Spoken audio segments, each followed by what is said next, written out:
Welcome back to Alternative Angles, a Fidelity podcast where we hear from investors about complex strategies outside the realm of conventional stocks and bonds. I'm Steve Rosen, and I'm your host. There's an enduring and iconic board game most everyone grew up playing. I won't call it by name, but here's a hint. It takes its title from the word describing a market structure dominated by a single entity. In the game, players buy property, collect rent, and build wealth. Dice rolling luck surely plays a part, but it's also true that strategy matters in this popular pastime. For instance, the orange properties hold a sweet spot on the board because their locations are more frequently landed on, they're reasonably priced, and they offer a high return on invested capital. They're not the flashy, big-ticket assets. Rather, they're the middle-market properties many savvy players want to own. In my investing career, I found a similar dynamic holds. Whereas prestigious trophy buildings can have consequential cash needs, in contrast, capital-efficient, well-located middle-market properties can more reliably produce stable cash flow streams. Though they may appear ordinary, net income and value grow nicely at these less conspicuous assets. To expound upon this and other commercial property investing strategies, as well as the institutional real estate landscape at large, I'm joined today by Ellen Hall and David Kozlicki. Ellen is head of direct real estate at Fidelity, and David is global head and CIO Unified Global Alternatives Real Estate at UBS Asset Management. Both have a wealth of experience and knowledge to share, and I'm eager to chat with them and hear about their approaches to the market. Ellen, David, welcome to Alternative Angles. Thank you, Steve. Very excited to be here. Yep, thank you. Very excited. Well, I'm great to have you. And before we start the Q&A, how about if each of you give us a synopsis of your career? And David, let's start with you. Yep, sure. I guess I've been in real estate, for almost 20 years. Pre-global financial crisis, worked for on the direct real estate side of the business at a public REIT, doing industrial real estate development. And after GFC, I spent some time at a real estate broker before really starting at UBS in 2009. And at UBS, we had, just started a kind of a new multi-manager real estate business, investing on behalf of both institutional and wealth capital into real estate, really in any format. So whether it's funds or co-investments, secondaries, joint ventures. And we grew that business from virtually nothing to around 50 billion or so of AUM today. And over that time period, I've had the luxury of wearing a lot of different hats. I think the first part of my career at UBS was really on the front line, leading investments for the Americas region and also being a portfolio manager for a few of our flagship fund products. And at the end of 2019, I became the head of the Americas region as a whole, kind of managing the wider US team and growing that regional franchise. And then most recently, I guess that's the last year, was asked to be the global head of the business and the CIO, which I was quite humbled to have accepted. So now I have a bit of a new challenge ahead, running a 60-person real estate business located in 9 offices across the globe. So it's an exciting time for me. I'm really appreciative of how things unfolded in my career to date, and certainly appreciative of the people who have contributed and helped me get there. That was a wonderful background, a lot of breadth and depth of experience. Ellen, how about you? Tell us about your career. Sure. Well, I finished undergrad and actually took the traditional finance route at first. So numbers, markets, spreadsheets, and I enjoyed it, but there was definitely something missing. And then I discovered real estate investing, and honestly, everything changed. I think I was really drawn to the tangible nature of the asset class. So being able to see and touch what I was investing in. And honestly, beyond the numbers, real estate has something else, which is people. It's an incredibly social industry that's built on connections and relationships and shared opportunities. And that combination of analytics and human interaction was what I think I was looking for originally, and certainly what I've really enjoyed about the industry. Started my career in the space as an analyst working at AEW Capital Management here in Boston. I then moved on to Prologis, which is one of the largest logistics real estate firms globally. I was there for more than 17 years. I had various roles focused on both investing and portfolio management across lots of different global markets. 12 of those years I spent in Europe, which shaped my understanding of, real estate dynamics, and proved that it was a highly connected industry, even across multiple cultures. And then after Prologis, I joined Iron Mountain, which is also a large industrial REIT. I was their global head of real estate investment and corporate development. I was there for almost 5 years. I was focused on, buying and selling logistics facilities globally again. I also gained exposure to data center while I was there, both through ground up and M&A. And I would say the unique experience I gained at Iron Mountain was the ability to see real estate from the perspective of a user as well as an investor. And that brings me to Fidelity, where I have been since March of 2020. I joined as the head of direct real estate. So I'm leading an initiative to expand Fidelity's alternative offerings in the real estate space. Since I joined, I've built a team that's launched and managed multiple funds for Fidelity's retail and institutional clients. Two of the largest include a core US strategy that's focused on the major commercial real estate asset classes, and a development-oriented fund that's building data centers in Japan. So this role where I sit today really does allow me to fully leverage almost 30 years of investing and real estate portfolio management experience. So it's been a perfect fit. Oh, and also a great background. So thanks for those intros. These backgrounds really set us up for an interesting conversation. So let's jump in. I wanted to start out by setting the stage. There are, generally speaking, 4 recognized categories of commercial real estate investing. There's core plus, value add, and opportunistic. And so, Ellen, I want to start with you. Could you, help our listeners by giving a description of each, but also tell us where your team focuses? Sure, I'd be happy to. As you noted, the 4 broad categories of real estate investing, they each have their own unique characteristics, risk levels, expected returns, and they're really meant to cater to different investor preferences and strategies. So if I start with core, that has the lowest risk level. Core properties are, high quality properties or assets located in what we call prime locations. They usually have, stable long-term leases in place. These investments typically require, relatively minimal management. They're financed with low leverage, so often less than 40%. For core product, investors can expect stable and predictable cash flows with annual returns that range somewhere between 7 and 10%. Core plus properties have what I would call a low to moderate risk profile. These properties are similar to core properties, but maybe in a slightly less prime location or require some light improvements to the property. The investments involve higher leverage, sometimes up to 60%. They do, offer opportunities for increased cash flow or value through, either some minor property enhancements or some leasing. And investors can expect higher returns for this category. They typically range, somewhere between 9 and 12%. And then if you move on to value add, the risk level is moderate to high here. The properties often require more significant improvements or renovations in order to increase their value. The properties might have lower occupancy rates or have some deferred maintenance issues at the time of purchase. And for that reason, investors typically aim for returns, I would say, in the mid-teens. And you often see leverage as high as 80% in this category. And then the last of the 4 categories is opportunistic. The risk level for this category is high. Characteristics for these properties, will be extensive redevelopment or even ground up development. These investments are the riskiest. They involve a lot of capital. They're typically highly levered. And so, investors will seek higher returns for investing in this category, often exceeding 20%. With regards to my team at Fidelity, we're focused mostly on properties that would fall within the core and core plus strategies, although we do also have a development product that would fall in the opportunistic category as well. So I'm going to want, later get into the, how and why about your investing, but we'll save that for later. But before we get into it, I'm curious, David, as a real estate CIO on the UBS platform, what's the argument for owning the real estate asset class as a component of a diversified portfolio that, of course, would include other types of public securities or private investments? And how does the return and, say, the volatility of real estate stack up against these other asset classes? Yeah, it's a great question. I mean, real estate typically sits somewhere in between fixed income and equities in terms of both returns and volatility.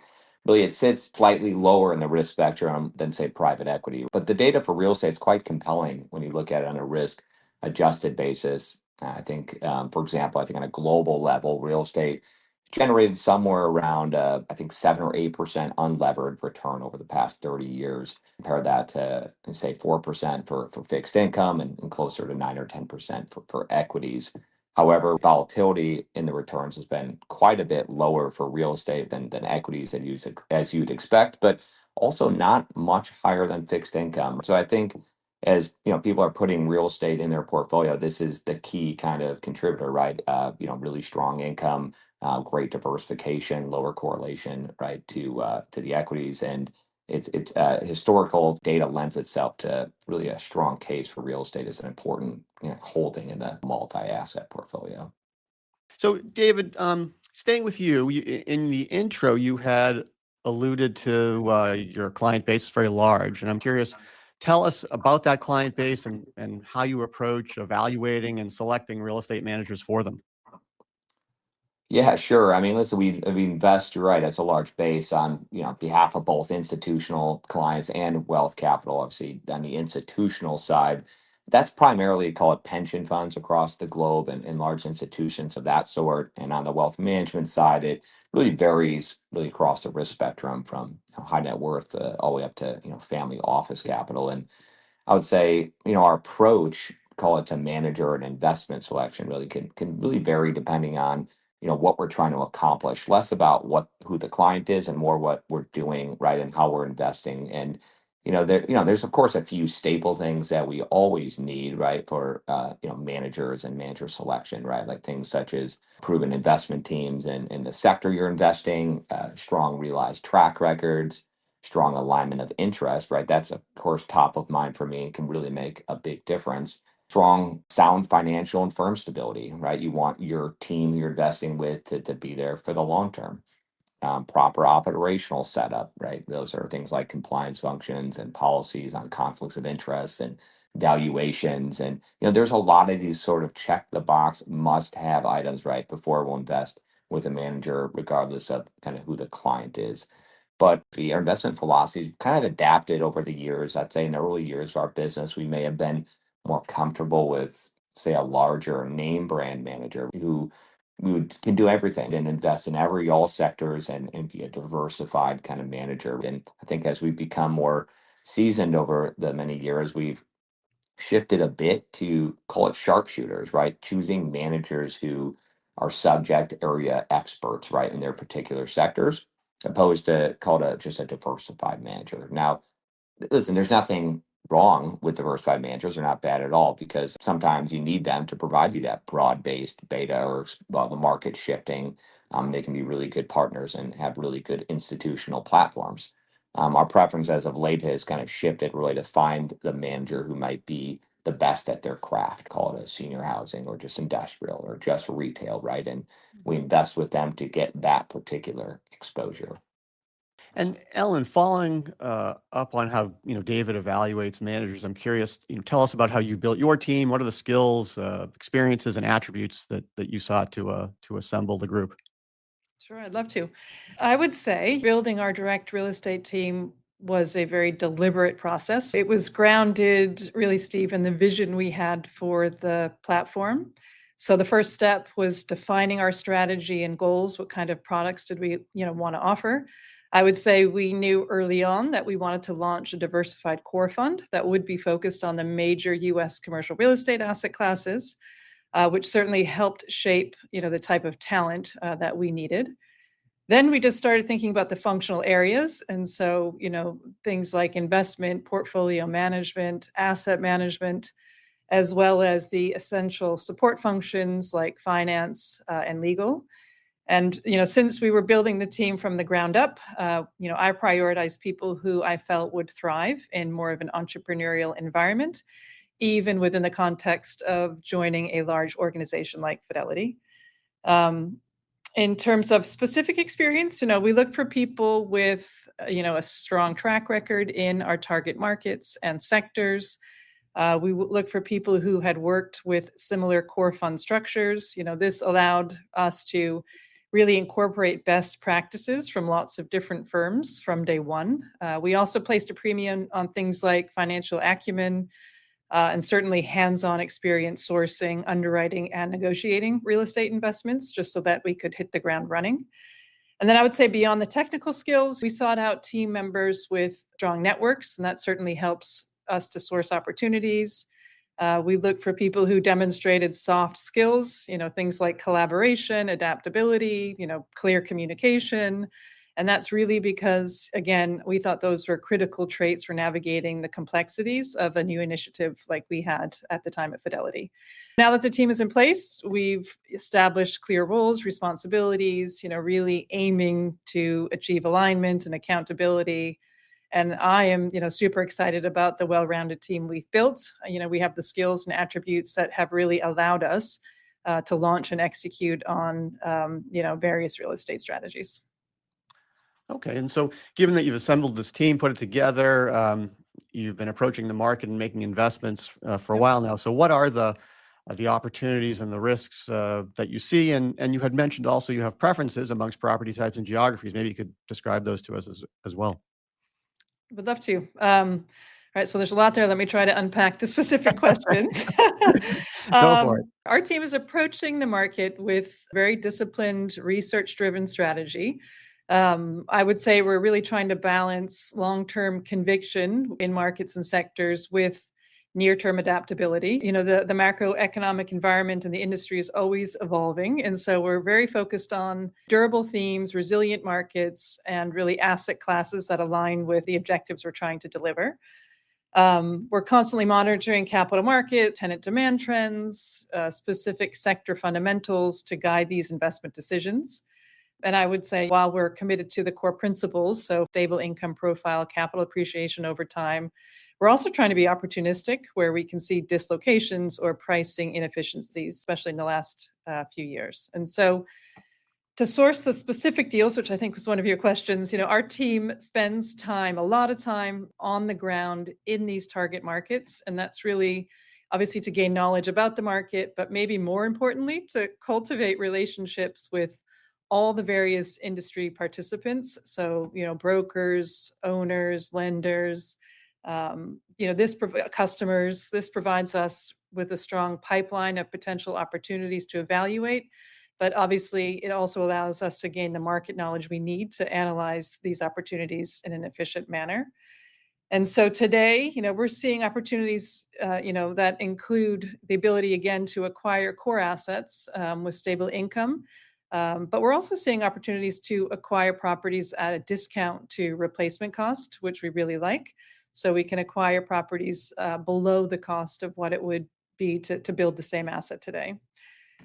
Thinking about risk, I would say there's always general market risk. There's tenant credit risk. There's things like geographic or sector concentration risk.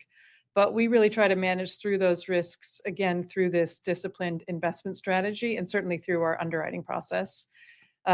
We also leverage the broader Fidelity platform as we underwrite these risks, which is actually a huge advantage coming from other places. A good example is we speak to the private credit team very often when we're looking at tenant credit risk, and it's been a fantastic resource for us. As far as specific property types, as we sit here today, we favor industrial, we like residential, so apartment buildings, we like grocer-anchored retail. And that's really because, those sectors provide, a combination of strong demand tailwinds. So our buildings stay full with some income growth, but also what we call low capital intensity. So not a lot of capital required to bring in a new customer, which is certainly helpful for an income-oriented fund.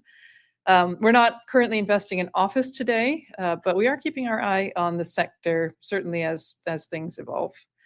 And then I would say for geographies, again, we're focused on the US. Right now, we're really focused on just a handful of US markets, a couple of which are Boston, where we're sitting today, Seattle. We like Dallas, Atlanta, Phoenix, Denver, Raleigh-Durham.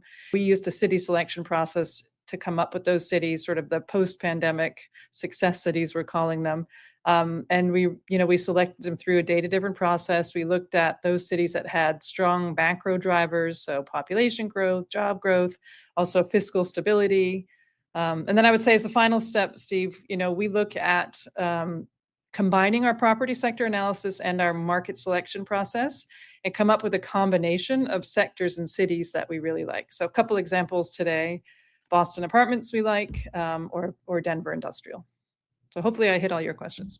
I think you did, and did so very well. Back to you, David. I know that you and your team have made some interesting, I'll call them off-the-run investments, such as industrial outdoor storage. I also imagine you have investments in more conventional property types. So I'm just curious, what are the property types or geographies that you're interested in? Are there any, attributes or trends that you're finding attractive or unappealing for that matter?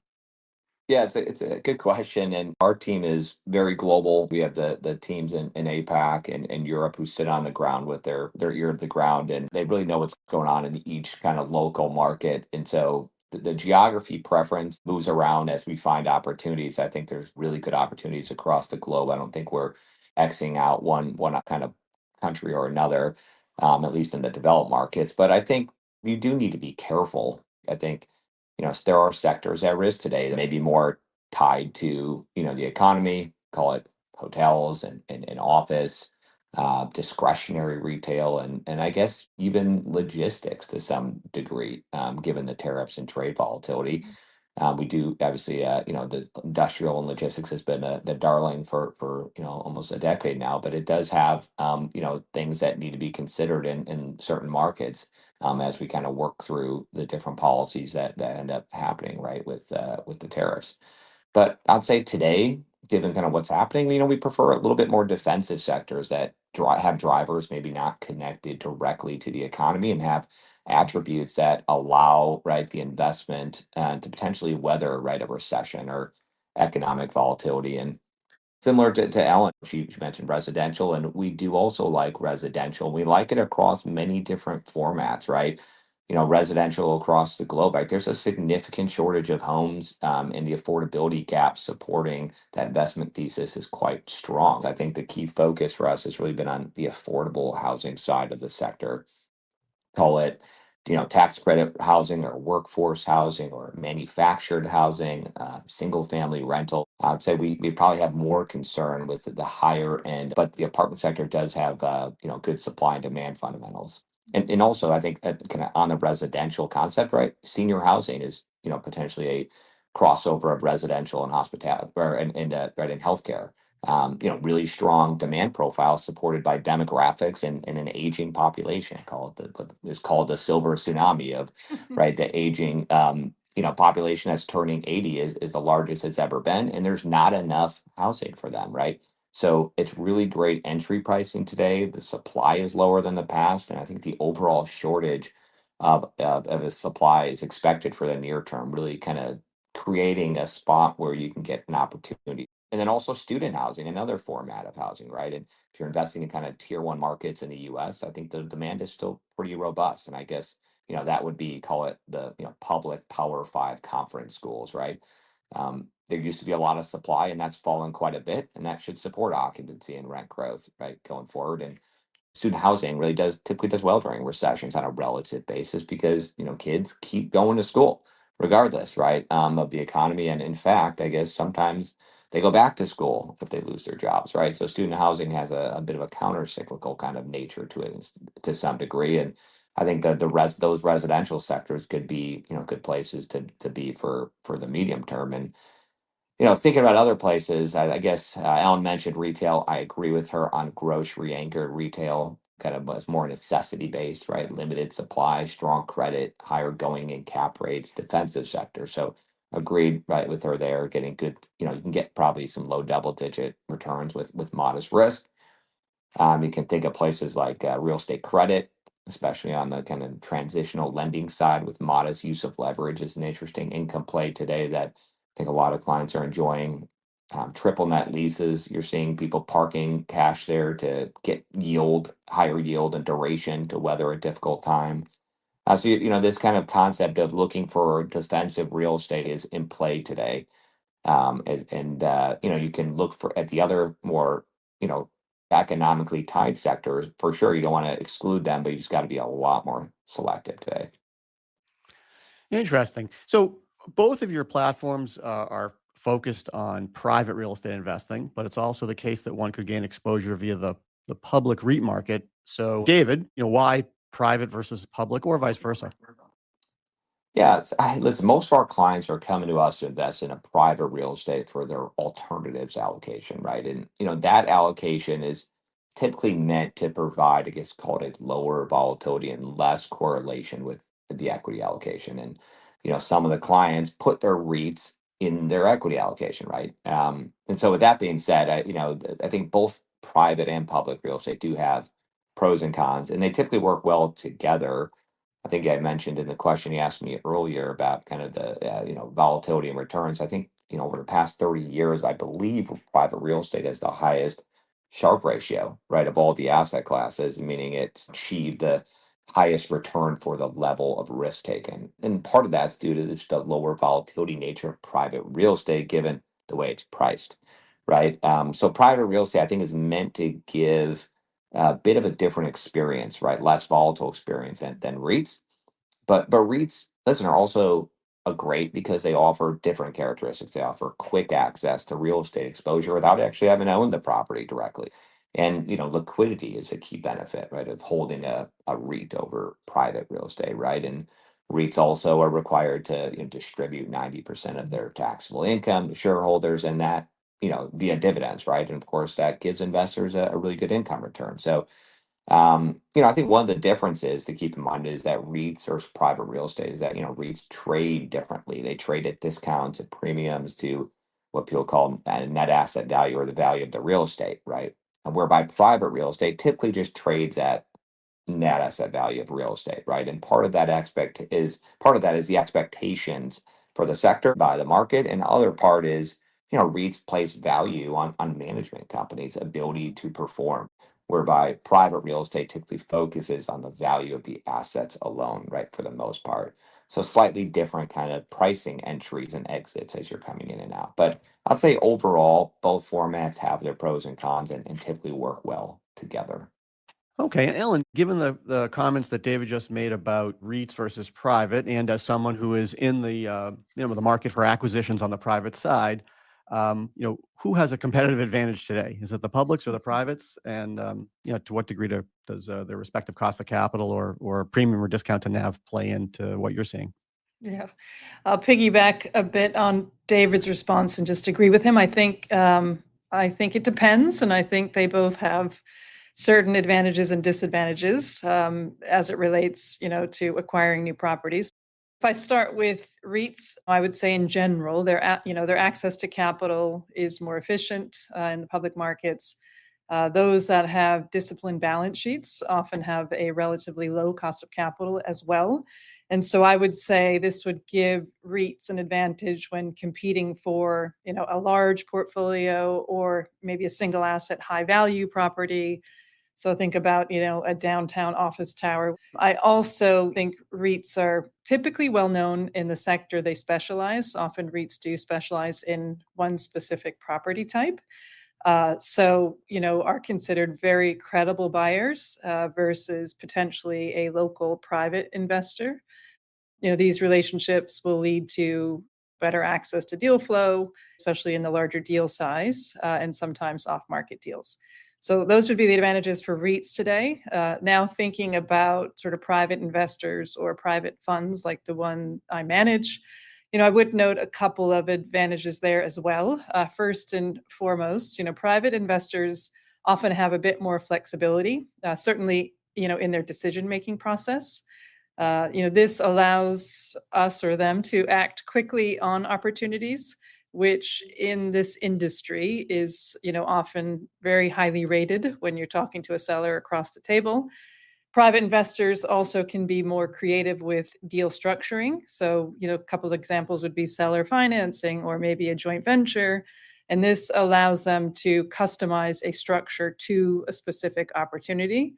Again, allowing, that type of investor to be more creative or maybe more adaptable, which is a preference sometimes from a seller's perspective. So I think, ultimately the competitiveness of REITs versus private investors will just depend on the specific market condition, the specific opportunity, the specific investment strategies. And again, both have unique strengths that could be leveraged to succeed in a real estate acquisition. And staying with acquisitions, give us an example of something that you've purchased. Sure. My favorite question. I love talking about deals. I'll tell you about our most recent acquisition. It was a grocer-anchored retail shopping center located in Plano, Texas, which is a submarket of Dallas. First, our internal investment process has identified both Dallas and grocer-anchored retail as a combination where we like to invest. Both the city and the sector have the appropriate tailwinds and the return criteria that work for our fund.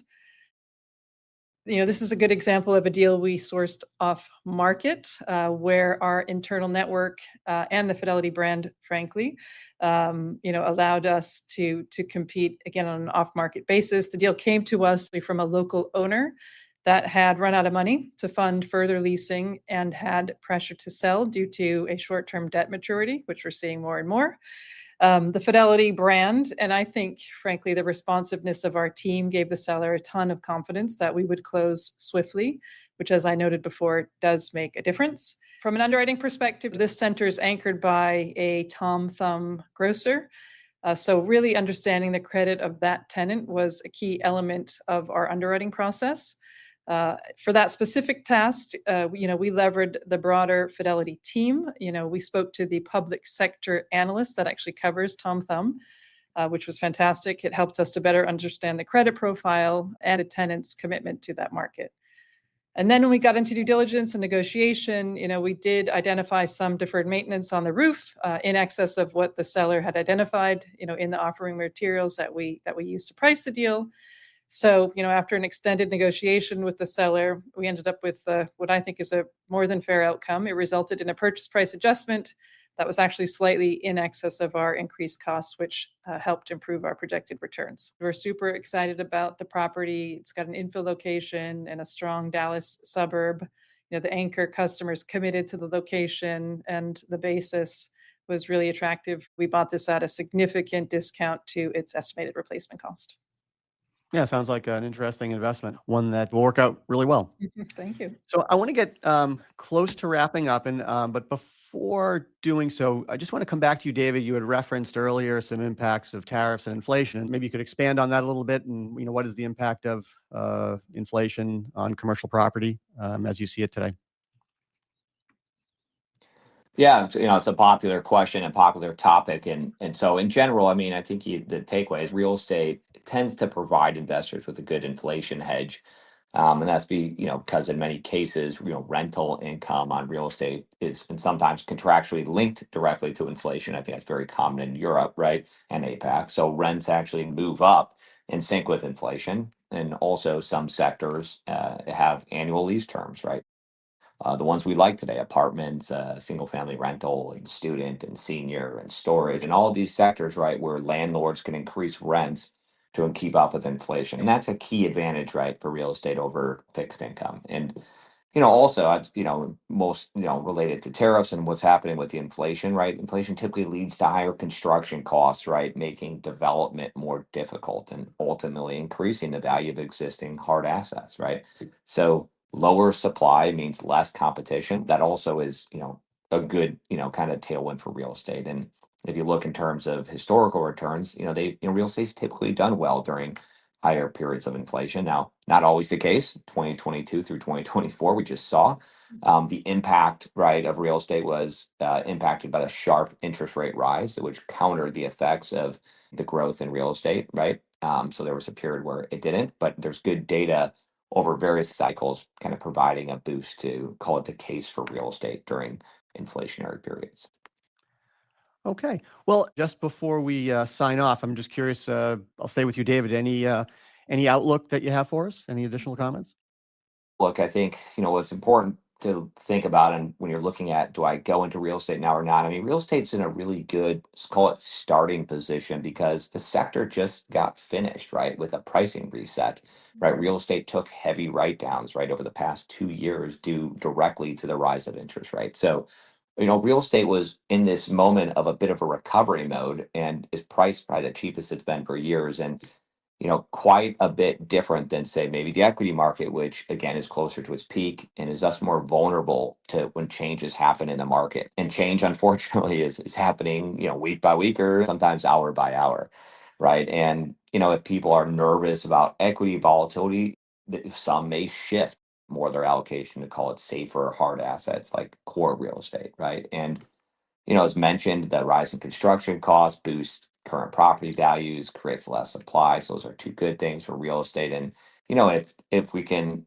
somehow find a way where interest rates end up shifting down, right, then that would also be another tailwind for real estate, given investors can utilize more accretive leverage, and of course it lowers the relative value benchmark when comparing real estate yields to a risk-free asset, which it provides a boost in its, call it, appraised value. So real estate, feels good from an outlook perspective. Listen, it doesn't mean real estate doesn't have any risks. As mentioned earlier, there's some big sectors like office, hotels, even some parts of logistics and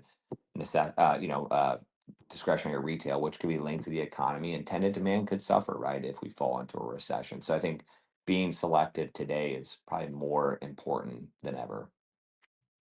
And how about you, Ellen? I would agree with everything David just said. I also think the real estate landscape feels good at the moment, certainly where we are active. Although, as he just noted, there still are challenges, but also I think opportunities going forward. Maybe touching on each sector briefly, as I noted, we like industrial and logistics. Tariffs certainly do cause some temporary challenge, but we think there may even be some upside there with potentially onshoring over the longer term. And e-commerce, we believe, will still be a driver of demand for that asset class. The multifamily sector, apartments, as we noted, strong demand due to really a structural undersupply of housing in the US, which we think will continue. The office sector, again, still navigating uncertainty, but certain markets are actually starting to show a sign of stabilization. Retail, as we touched on, it's proving resilient, grocer anchored, especially high-end shopping centers also. And then, as David noted, there are these alternative sectors like data centers, like senior housing, like student housing. They're all gaining traction and becoming more core. I think it's just reflecting the growing importance of certainly digital infrastructure in all of our lives, as well as some of the demographic shifts we've spoken about. So I think going forward, we'll see an expanded universe of sectors within the commercial real estate space over time.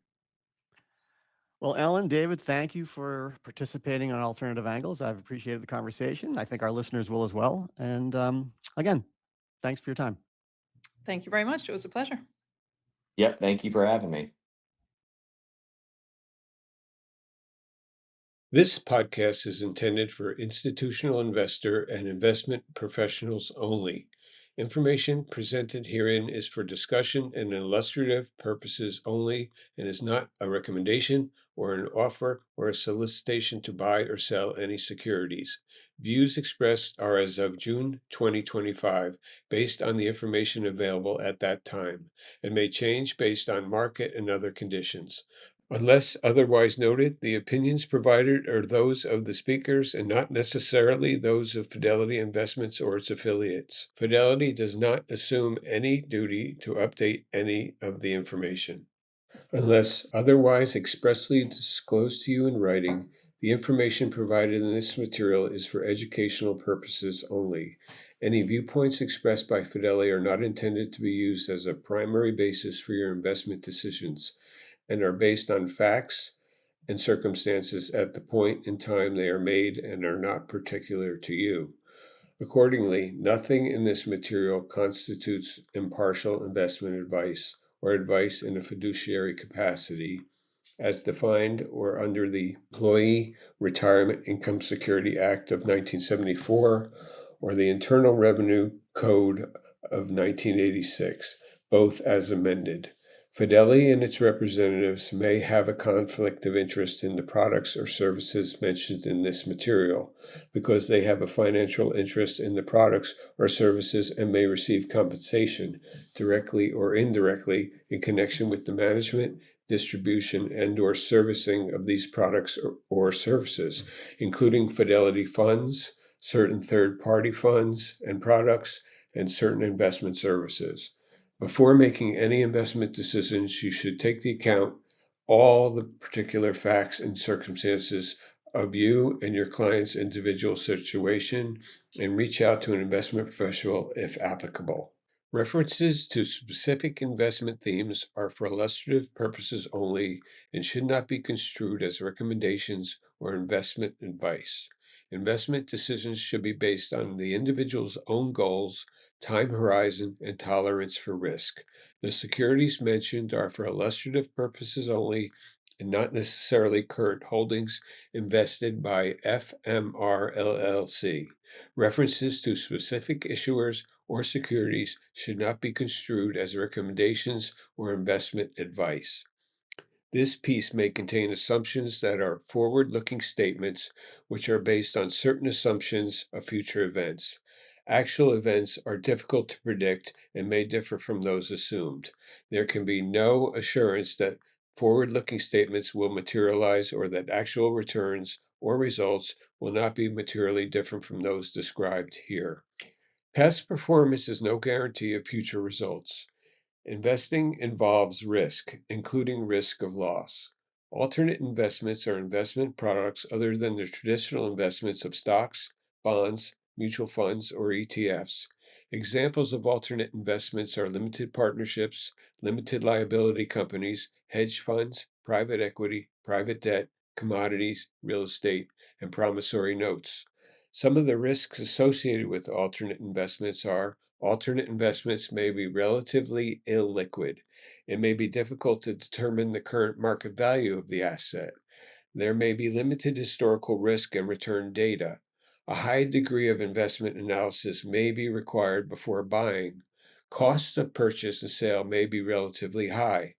Global financial crisis, GFC, refers to the period of extreme stress in the global financial markets and the banking systems between 2007 and 2009. Fidelity Investments and UBS are not affiliated. Third-party marks appearing herein are the property of their respective owners. All other marks are the property of FMRC, LLC.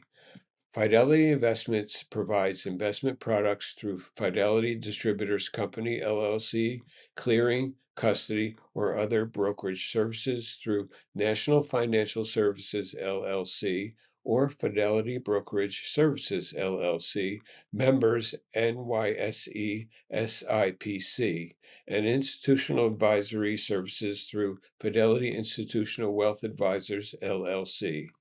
Personal and workplace investment products are provided by Fidelity Brokerage Services, LLC, member NYSE SIPC. Institutional asset management is provided by FIAM, LLC, and Fidelity Institutional Asset Management Trust Company. Copyright 2025 FMR, LLC. All rights reserved.